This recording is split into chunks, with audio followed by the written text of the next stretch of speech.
رد ناري من الشيخ عبد الله رشدي عن موضوع الصيحة أو هدة رمضان. الناس عندها حالة خوف، ولا شك إن في طبعا حالة خوف من الله سبحانه وتعالى. أنا بسألك، وصلك الفيديو سمعته؟ بدأنا نرى في الفترة دي الحديث ده بينتشر بكثرة، وبدأنا نرى كثير من المواقع والفيديوهات عمالة تشتغل عليه، حدوث صيحة أو هدة أو نفخة، وتكون ليلة الجمعة يعني يوم 15 أو يوم 14 من رمضان، ويخرس 70,000، 70 واحد هيجي لهم خرس، تمام؟ ويعمى 70,000، 70 واحد هيجي لهم عمى والعياذ بالله. قالوا فمن السالم من أمتك؟ الناس بيسألوا سيدنا النبي عليه الصلاة والسلام، ورد قوي جدا على الفيديوهات المنتشرة بكثرة. ولو عايز تعرف أصل الحكاية تابع الفيديو ده للنهاية. بسم الله الرحمن الرحيم. من الأمور التي يتكلم عنها في أواخر الزمان ما ورد في بعض الأحاديث وفي بعض الكتب من حدوث صيحة أو هدة أو نفخة في يوم الجمعة، أما يكون يوم الجمعة موافق للنصف من رمضان، وتكون ليلة الجمعة يعني يوم 15 أو يوم 14 من رمضان يكون ليلة جمعة موافق يوم جمعة. ورد في هذا الحديث أنه تحصل هناك هدة أو صيحة أو صوت كبير، وأن هذا الأمر من أمارات الساعة. خلوني أقرأ عليكم النص الأول كما ورد، ثم بعد ذلك نعرف الحكم عن النص إيه. أطول هذه الأحاديث وورد عن ابن مسعود رضي الله عنه يقول: يكون في رمضان صوت، قالوا في أوله أو في أوسطه أو في آخره؟ قال لا، بل في النصف من رمضان. يعني الصوت ده هيكون يا شباب في يوم النصف من رمضان، إذا كان ليلة النصف ليلة الجمعة، يعني يوم 15 رمضان اللي هو بيكون نص رمضان يكون يوم الجمعة، يوم 14 بالليل اللي هو صباح 15،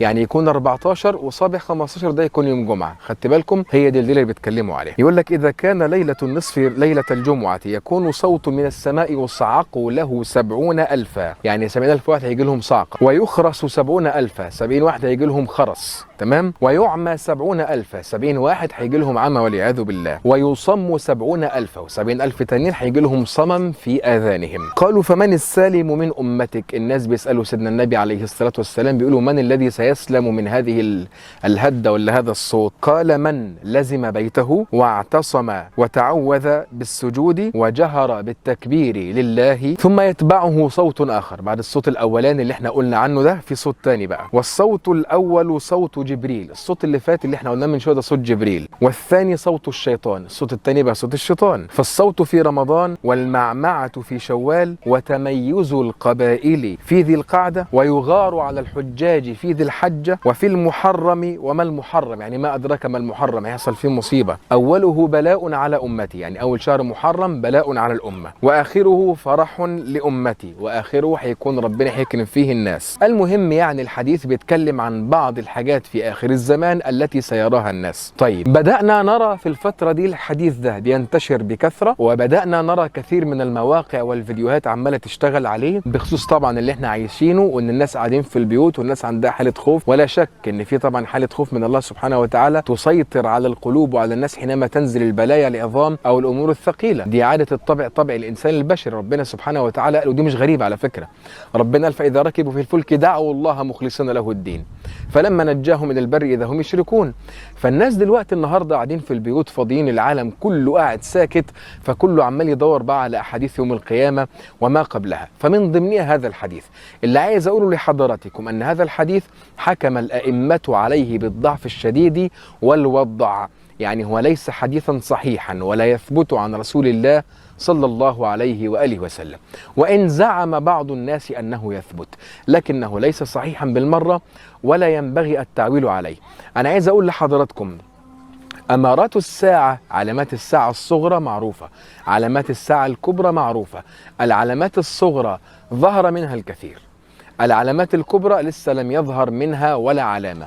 وانا قلت لحضراتكم قبل كده احنا منتظرين العلامة اللي هتكون فاصلة، اللي نعرف نقدر نقول بيها ان دي ايه، حلقة المنتصف او الحلقة الوسطى في السلسلة بين علامات الساعة الكبرى وعلامات الساعة الصغرى.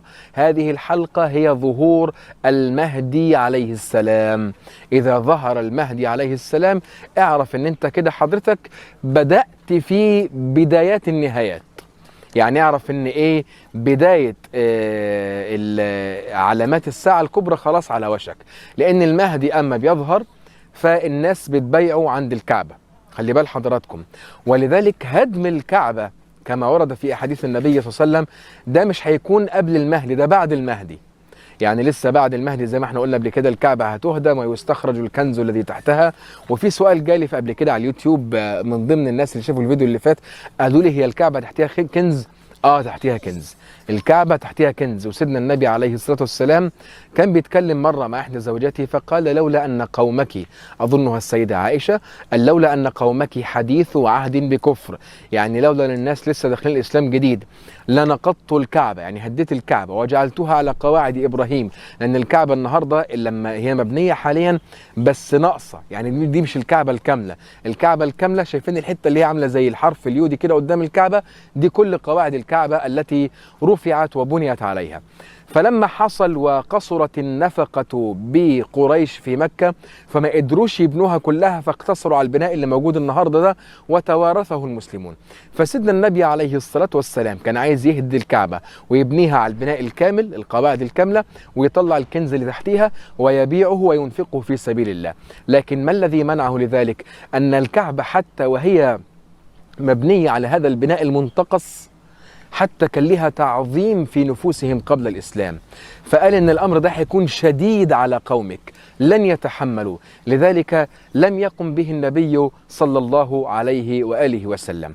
فالحاصل إن هدم الكعبة كما أخبر النبي عليه الصلاة والسلام ده يكون في آخر الزمان، ولكن بعد المهدي، لأن المهدي سيبايع عند الكعبة بين الركن والمقام، بين الركن سيبايع عند الكعبة، فالبيعة بين الركن والحجر المهدي سيبايع هناك، فالبيعة ستتم إذن في كعبة موجودة، في كعبة موجودة. إذن مرحلة هدم الكعبة دي متأخرة عن مبايعة المهدي، متأخرة عن نزول سيدنا عيسى بن مريم، متأخرة عن كل الأمور دي كلها.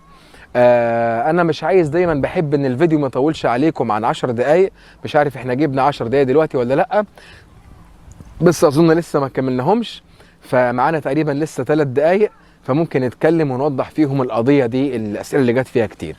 في ناس بتقول طيب هو سيدنا المهدي عليه السلام هيجي هيكون الوضع ساعتها إيه؟ الوضع هيكون في حالة انتشار للقتل، انتشار للفوضى، انتشار للضياع، سقوط لأغلب الأنظمة الموجودة الآن على وجه الأرض. إحنا النهاردة لسه في عندنا حكومات، ولسه في عندنا جيوش، ولسه في عندنا شرطة، ولسه في عندنا قضاء، ولسه لو حد عمل لك مصيبة هتنزل الاسم تعمل له محضر وهيجيبوه من قفاه والكلام ده كله. المهدي هيظهر في زمان هيكون كل الكلام ده فيه اختفى. ليه يا شباب؟ لأن سيدنا النبي عليه الصلاة والسلام، ركزوا في الحديث النبوي كده، قال يملأ الأرض عدلا بعدما ملئت جورا وظلما. إذا الأرض قبل سيدنا المهدي هتكون ملئت جورا تماما، غابت الأنظمة، غابت القوانين، غابت الحقوق، انتشر الجور، انتشر الظلم. هنا الناس في حاجة إلى هذا المهدي الذي سيعيد الأمور إلى نصابها مرة أخرى. هنا يكون ظهور المهدي. له علامات هبقى أشرحها إن شاء الله في فيديو تاني بإذن الله تعالى. له علامات معروفة ومحفوظة ومذكورة في الكتب. ليه؟ علشان مش كل واحد يطلع يقول إن إحنا ده، أنا يا جماعة أنا المهدي، زي ما شفنا الراجل اللي من كام يوم طلع على واقف قدام جامع قال أنا المهدي، أنا رسول الله، أنا مش عارف اللي هعمل إيه، اللهم بلغت اللهم فاشهد. الناس انطلست في مخها وجالها هبل. هو ده الفيديو اللي كان معانا النهاردة، أشوفكم دايما على خير.